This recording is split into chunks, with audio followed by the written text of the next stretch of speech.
محمد عبد الله فرماجو مدحوينيه سغالاد ee soo mara Soomaaliya isla markaana damacay inuu muddo 2 sano ku darsado xileedkiisa sida dastuurka Soomaaliya dhigayo muddo xilheynta madaxweynaha ay tahay 4 sano taasi oo noqotay damac fashilmay inkastoo baarlamaankii tawanaad ay wansixiyeen damaciisa waqtigaasi farmaajo wuxuu ku fashilmay balanqaadyo badan oo shacabka Soomaaliyeed ku beer xawsaday tan iyo markii uu isku soo taagay xilka madaxweynaha Soomaaliya sanadkii 2017 xilligaas oo inta badan shacabka ay si weyn u taageerayeen oo soo dhacweyn ayaa laga dareemayay muddooyinkii dambe siyaasadda farmaajo iyo kooxdiisa fila Soomaaliya ku jira xilligan waxayna waayeen badi taageeradii shacabka ee xildhibaanada baarlamaanka kooxdiisa kuwaas oo laga dareemayay inay u baahan yihiin waqtigan isbedel xoogan tiro musharaxiina ayaa wado isbahaysi ka dhan farmaajo iyo kooxdiisa si aysan mar kale ugu soo noqonin xafiiska ugu sareeya dalka 5 sano kadib mar kale madaxweynaha muddo xileedkiisu dhamaaday ee Maxamed Cabdullaahi Farmaajo waxa uu xildhibaanada labada aqal ee baarlamaanka Soomaaliya hortooda ku faanay inuu wax badan ka qabtay arrimaha hortabinta u leh siyaasadiisa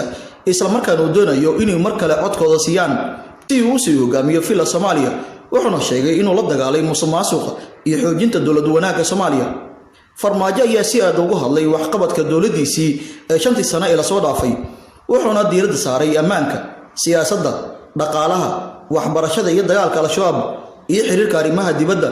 sidoo kale waxa uu sheegay inuu xasilooni siyaasadeed iyo kobac dhaqaale u abuuray dhinaca kale farmaajo waxa uu sharaxaad ka bixiyay ereyga halqudhiga u ah ee isbedel doonka socdo waxaana xusay in isbedeladaasi ay ku bilowday meesha hadda la joogo ee doorashada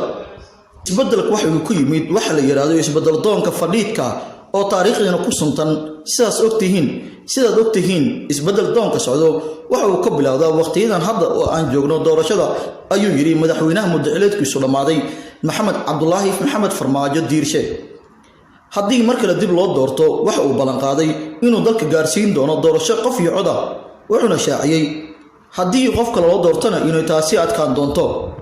xildhibaanada labada aqal ee baarlamaanka Soomaaliya ayaa maalintii labaad dhageystay hadal jeedinta iyo waxqabadkooda musharaxiinta u taagan xilka madaxweynaha kuwaas oo soo bandhigayay waxqabadkooda haddii ku guuleystaan xilka madaxweynaha Soomaaliya ee muddada 4 sano ay soo socoto 15 bishan oo ku beegan maalinta xadda ayaa la filayaa in xarunta afisyoone ee magaalada Muqdisho ay ka dhacdo doorashada madaxweynaha Soomaaliya kadib dib u dhac ku yimid waqtigii loogu talagalay in la qabto ayadoo madaxweynaha ay muddo xileedkiisu dhamaatay iyo xukuumaddiisa ay damceen inay ku darsadaan waqti dheeri ah